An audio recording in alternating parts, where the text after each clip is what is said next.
Welcome everybody to the seasonal diet, eating what our ancestors ate when they ate it like we were evolved to do. Today we are doing a fall traditional Scandinavian recipe. And you know what we like to focus on here, the kind of Viking age and what they had access to at this time of year and what they would have been eating. So this is a more ancient take on a traditional Norwegian fall dish, Ertesuppe, so split pea soup. We are going to be using only things that are native to the north of Europe and things that are in season right now that our ancestors would have had access to for thousands of years. And that means I'm going to be doing this a little bit differently than the traditional Norwegian recipe, and definitely a lot better than it is. That's what the end result is going to be, so let's go for it. First, just turn the heat on, medium, and a little bit of water. Not that much for now, we're just having enough so we can cover the peas. So green split peas here is what we're using. Legumes are actually quite difficult because there are not a whole bunch of them. They definitely ate legumes in the north of Europe for a long time, but a lot of these things we don't have today, or at least they're not very easily accessible. Green split peas are great. They had access to those for thousands of years. Best would be the fava beans probably, or even the bitter vetch type beans, but green split peas definitely grow in the north of Europe, and we're going to use that. A pound, I like to eyeball these things. The recipe says 1.5 pounds, but I'm going to change up some things for the recipe for what we're shooting for today. So I think 1 pound is going to be fine because we have quite a few other things going in there. Next, onion, very important. So onions are really native to the, we think they are native to kind of the Near East area, so the Middle East type of thing. But they have been grown and cultivated in the north of Europe for a very, very long time. So yes, we use this, and onions are actually in great season right about now. They were harvested maybe a little bit earlier, maybe last month, but onions have a very long shelf life, so they would have been something our ancestors would have had access to for quite a bit after their harvest. So we're in good shape with that in late October now.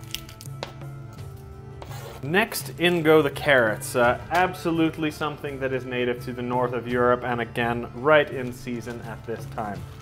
Put as much as you want. You could cut them up if you want, but I don't really care. I just put a little bit in there like that, because they're going to fall apart a little bit when the stew starts get going. Next is the garlic. You can cut it up if you like, but I just like to crush it.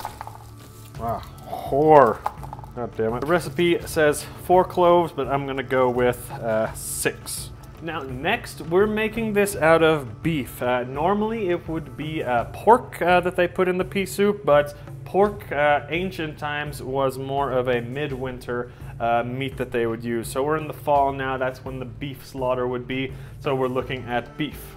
Now if you can get actual beef on the bones, that's even better. You don't need to use the beef broth. If you can put beef in there with the bones, that's fantastic. I wasn't able to find that here, so we're using beef broth, just about a liter. Now here's a little trick. If you don't have the bones, but you still want to get some of that consistency and the nutrients from the bones, this is my secret ingredient that I recommend everybody get. This is beef gelatin, so that is kind of made from the same thing as bones. It's got collagen in it, and it's all protein, and it's got a lot of these amino acids that are actually great for the that you get from the bones actually, if it wasn't there. So this replaces it if you don't have any bones. So just about a spoon of that, and that'll also make the stew thicker as well. The second special ingredient is mushrooms. I like to use mushrooms. Just a few of them. They add a little bit more flavor, and I just like them, and they're in top season now, guys. Mushrooms were everywhere in Scandinavia and still are today at this time of year. They're perfect to be harvested. You know, the grandmothers of the village would be out harvesting mushrooms. Then you can add these to anything and it makes it delicious, so I'm adding in those as well. Then, final part, time for the meat. Now, like I said, pork is usually what is being used here, but this time we are going to use beef, okay? One thing I hate about pea soup and all these goddamn Scandinavian dishes, okay? It irritates the hell out of me. They make the whole thing and they put little bit of tiny bits of meat in it like that. You can barely even taste it. Hey, listen, Scandinavia, we are not a poor country anymore, okay?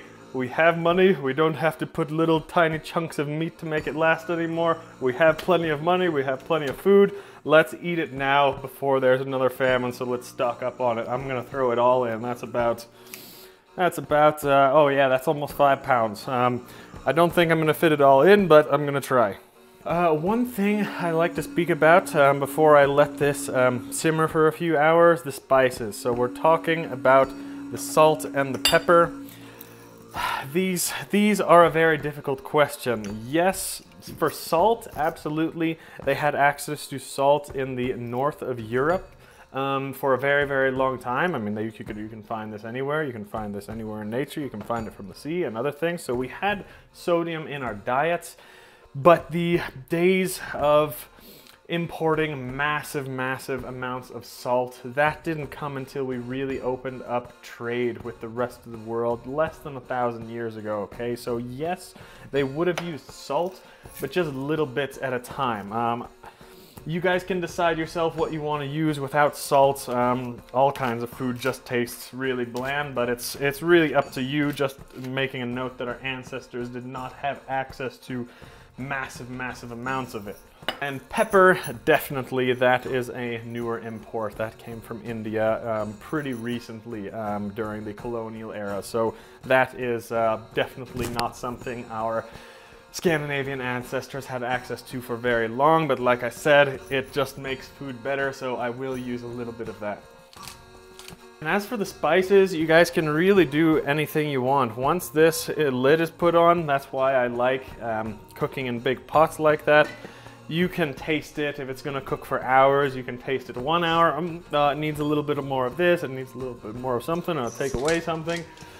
That is just part of cooking, and that's what our ancestors would have done as well. And that's it, it's ready to go. Now it's time to just let it slow cook for as long as you want. I'll probably leave it for a couple hours. One thing I did forget was a little bit of butter. And that's about it, guys. You just let it simmer for a couple hours if you want, 10 minutes if you want, all day if you want. In my opinion, the longer the better. And like I said, have a taste. Take a spoonful every hour or so, see how it tastes, add some spices, do whatever you want, make it to your liking. This is exactly what our ancestors would have done. Cooking in big pots like this was what the vast majority of humans throughout history would have done most regularly. So this is the most traditional type of cooking, and it's what I love the best. And it's super hearty and easy to eat, as you can see here, and very tasty, and you can eat lots of it at a time. As you see, I have a little unwanted friend here who is a bit of a scavenger, so I might share a little bit with him. But that's all for today. Hope you enjoyed the recipe. Let me know, do you guys have any specific recipes for ärtesuppe? Any other ways you'd like us to make it? Let us know in the comments.